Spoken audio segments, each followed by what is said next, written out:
Thousands of protesters rallying against the Lebanese political elite blocked roads in the centre of Beirut this Tuesday. The protesters scuffled with riot police as they closed all roads leading to the Parliament building.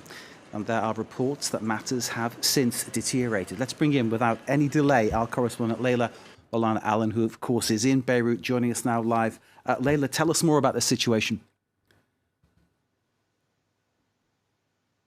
So this evening, we saw more violent clashes between protesters and riot police. That did happen earlier this morning. I was there this morning when protesters gathered from about 6 a.m. And between that time and 11 a.m., when the Parliament was supposed to have this session, they were able to block. There were several violent scuffles, riot police beating young protesters with batons and chasing them. That did go on for a couple of hours. But then things calmed down once the announcement happened that they had succeeded in blocking the session. However, this evening, things seemed very quiet. Initially, people seemed to have gone off back to their lives, but actually, many people were gathered for a football match in downtown Beirut that was being held in Martyrs Square, being screened. And after that, they all streamed back to Riyadh al-Salah, this area where riot police have shut off Parliament with barbed wire. And there, hundreds of them gathered again and started chanting next to the Parliament, saying, "Let us in, allow us access to Parliament." And a couple of young men started to throw stones at riot police. And at this point, this was this evening between about 9 and 10 p.m., the gate in their base, in the riot police base, opened and they poured out and they started individually chasing and targeting protesters. I was there watching them knock several young men to the ground and beat them, groups of riot police beating individual young protesters with batons. Two were beaten unconscious. Protesters were calling for the Lebanese Red Cross to come. They managed to put one in an ambulance, but the other one was dragged off behind the barbed wire by riot police, as were 7 other young men. And I then watched as riot police, once they had taken the barbed wire, continued to beat and kick them once they were on the floor. Now, this was quite an extreme reaction, it appears, to what happened there. There have certainly been more violent clashes in this area near Parliament, because it does appear riot police have instructions, if they have any feeling that protesters might be trying to cross that barrier and get to Parliament, to be more aggressive. But they were targeting anybody who had a phone or a camera who was trying to film it. Extreme aggression tonight from those riot police, and concern over those 8 young men who have been detained but not charged.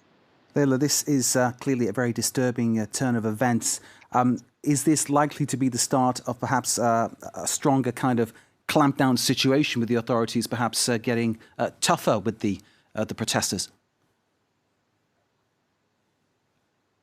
So we have been seeing clashes like this repeatedly since the beginning of the protests. We do have these small scuffles, particularly in this area of Beirut, as well as in other cities across Lebanon. Of course, this area is so sensitive because Parliament is there.